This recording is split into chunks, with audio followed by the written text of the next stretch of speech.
Okay, fine, I get it. I really do.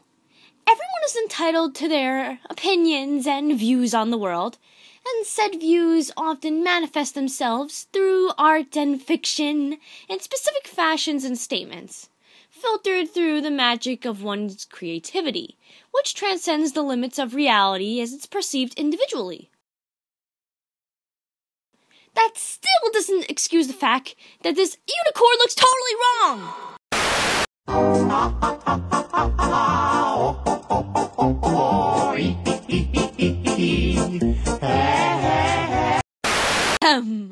Like I said, personal artistic decisions, deadly ones, but, well, this is supposed to be a fantasy novel.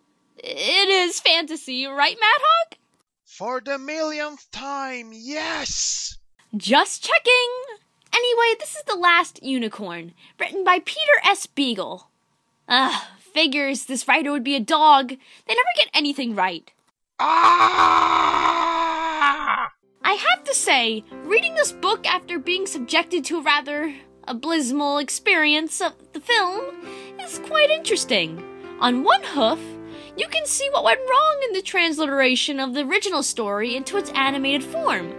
And on the other hoof, this also provides a fascinating study of the various difficulties and complications that always arise when adapting and reinterpreting a work of fiction from another medium to another. For example, the way the unicorn tends to talk to herself in a very awkward fashion to provide exposition was the movie's attempt to recapture the third-person narrative of the novel, and the horrible musical numbers, which were very out of place, were the result of the movie shortcutting some elements from the book that couldn't possibly be properly integrated in the film due to its limited duration. It's the kind of details that makes you appreciate the work that goes into the art and adaptation and slightly revalues this film in my eyes. Its mistakes were honest and ultimately the product of limited resources and people loving the source material too much to rip it apart when it needed to be ripped apart. And such, most of its content feels disjointed and rushed due to its excess cramming from the author's part. Wait, excessive cramming? Seriously, Madhog? Couldn't you have come up with a better wording? You're supposed to be good at this criticanatical whatchamacallit. Sure, because your original script was so much better now, wasn't it? It was a poignant philosophical argument about humanity's need to find escapism in the works of literary fiction being overthrown by the deconstruction of fairy tales tropes operated by this author.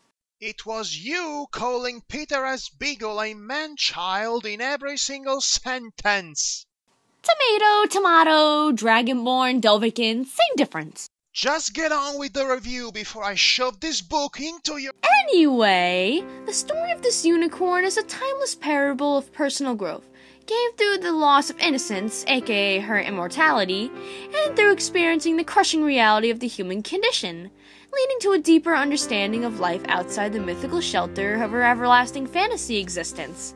It's a fairy tale that breaks its own rules to explore the people and personal tragedies hidden beneath the archetypes provided by said literary genre, as each and every character in it struggles to live up their own symbolic role that they seem to be stuck with.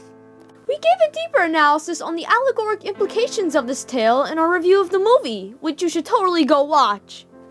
For this video, I'm more interested in briefly discussing the very distinctive narrative style of the book. Beagle's talented writing has the ability to flesh out a complex universe without hiccuping. Seriously, Madhog? Hiccuping? The overall pacing. For example, at the beginning, he mentions that the unicorn's horn is powerful enough to slay dragons. In the span of a single line, the reader's immersion is enriched with two new pieces of information. One, about our protagonist's abilities with magic, and one about lore itself. Specifically, we're introduced to the fact that there's actually dragons in this world, as opposed to the movie randomly throwing one at our nozzles during a silly musical montage. The way the characters speak and the scenes described feels reminiscent of ancient tales of yore, without actually being inaccessible to younger audiences. It holds a subtle and balanced level of both mockery and homage to classic fantasy literature. It's a classy and engaging read sandwiched into a delicious cupcake of timeless tastefulness. And now I'm hungry. Hey, Madhog, make me a fantasy sandwich. What the bloody hell is a fantasy sandwich? I don't know. Improvise or something. Be creative.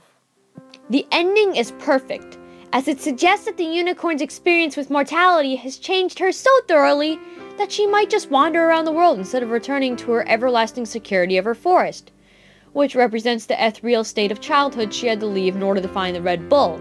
This only makes me roll my eyes even more at the ending that they went for in the movie, which is kind of counterproductive to her entire character's journey. In conclusion, I like this book, and since it's written with all words and no illustrations, I can come up with my own mental image of how the unicorn is supposed to look.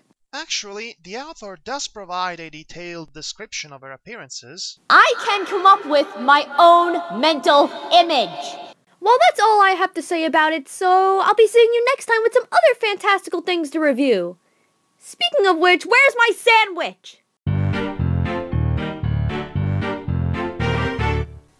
This episode was written, edited, and served with a cupcake on top by Madhog Thy Master. My voice is provided by Miss Sesame 90. Click all the pretty links and please subscribe. Now, if you excuse me, tastes like fantasy.